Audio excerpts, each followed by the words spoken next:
Sir, మహిళల భద్రతపై పవన్ ఆందోళన, సోషల్ మీడియా పోస్టులపై సబ్ కమిటీ. నిజంగా నిన్న కలెక్టర్ల సమావేశానికి మొదటి రోజు రాని పవన్ కళ్యాణ్ రెండో రోజు వచ్చారు. రెండో రోజు ఆయన కొంత ఆందోళనకరంగానే మాట్లాడారు.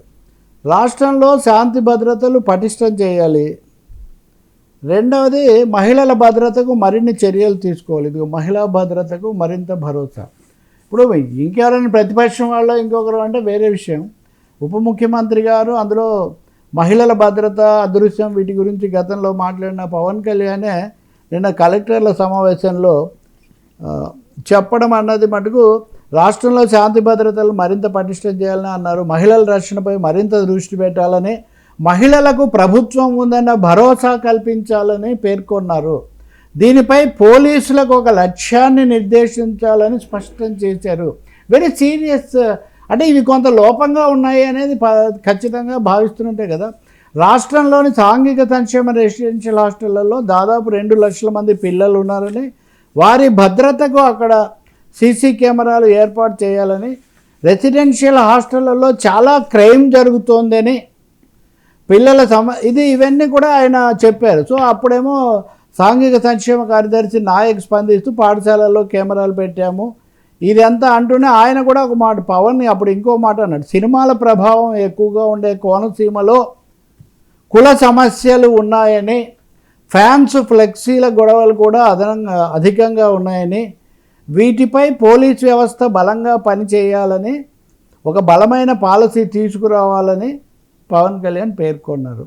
రాష్ట్రంలో మతపరమైన కార్యక్రమాల్లో శబ్ద కాలుష్యం ఎక్కువైందని, దీనిపై అందరికీ తగిన మార్గదర్శకాలు విడుదల చేయాలని అన్నారు.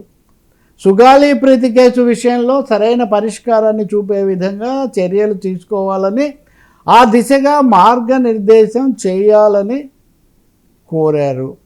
రాష్ట్రంలో గంజాయి బెడద ఇంకా పూర్తి స్థాయిలో తగ్గలేదు. వైజాగ్ వెళ్ళినప్పుడు అధికారులు గంజాయి గురించి చెప్తున్నారని, స్కూల్ పిల్లలకు కూడా అందుబాటులో ఉంటుందని చెప్పారు. వైజాగ్ పోర్టులో దొరికిన 270 కోట్ల విలువైన హెరాయిన్ కేసుపై దృష్టి పెట్టాలని, దాని లింకులు విజయవాడ సత్యనారాయణపురంలో ఉన్నట్టు తెలిసిందన్నారు. తర్వాత విచారణ జరగలేదన్నారు. దీనిపై సున్నితమైన అంశాల్లో లాజికల్గా వెళ్ళాలని చెప్పి చంద్రబాబు సుగాలి ప్రీతి అంటే పవన్ కళ్యాణ్ మహిళల గురించి అంతకుముందు వారాహి నుంచి మాట్లాడారు, ఆ తర్వాత మాట్లాడలేదు. సుగాలి ప్రీతి కేసు వీటన్నింటినీ స్వయంగా పవన్ కళ్యాణే కలెక్టర్ల సమావేశంలో లేవనెత్తడం అన్నది ఖచ్చితంగా రాజకీయ ప్రాధాన్యత కలిగిన విషయం అనే నేను భావిస్తున్నాను. ఆయన అసంతృప్తిగా ఉన్నారు. గతంలో కూడా మహిళల భద్రత, హోంశాఖ, పోలీసుల విధి నిర్వహణ ఇలాంటి అంశాల మీద 1-2 సార్లు ఆయన అసంతృప్తి వ్యక్తం చేస్తున్నారు. ఇప్పుడు అధికారికంగానే ఈ పత్రిక కూడా ఇటువైపు పత్రిక కాదు, అటువైపు పత్రికే, అది కూడా క్లియరే. కాబట్టి ప్రభుత్వం ఏం చెప్తుందో, ముఖ్యమంత్రి వీళ్ళు ఏం చెప్తారో కూడా మనం చూడాల్సి. సోషల్ మీడియా పోస్టులు వాటి మీద వస్తూనే ఉంది, అది జరుగుతుంది. సోషల్ మీడియా పోస్టులు ఈ మధ్య అనేకం వికృత రూపంలో కూడా వస్తున్నాయి. వాటిని చక్కదిద్దాల్సిన, కట్టుదిట్టం చేయాల్సిన అవసరం కూడా చాలా ఉంది. కొత్త చట్టం ఏదో తీసుకొస్తామని కూడా చంద్రబాబు చెప్పారు. కానీ మరోవైపున చూస్తే మీడియా మీద, ముఖ్యంగా సాక్షి వాళ్ళు మా మీద అణచివేత కేసులు, మా ఎడిటర్ ధనంజయ రెడ్డిని పిలిచారు ఇది అన్నారు.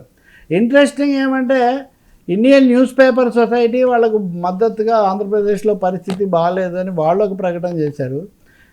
రాజ్దీప్ సర్దేశాయి కూడా ఇండియా టుడే కన్సల్టింగ్ ఎడిటర్, ఆయన ఈరోజు చాలా వివరంగా ప్రకటన చేశారు. ఈ పరిస్థితి బాగాలేదు, ఆంధ్రప్రదేశ్లో మీడియా అనేది విమర్శిస్తే విమర్శ చేయాలి కానీ కేసులు పెట్టి స్టేషన్ల చుట్టూ తిప్పుతున్నారని.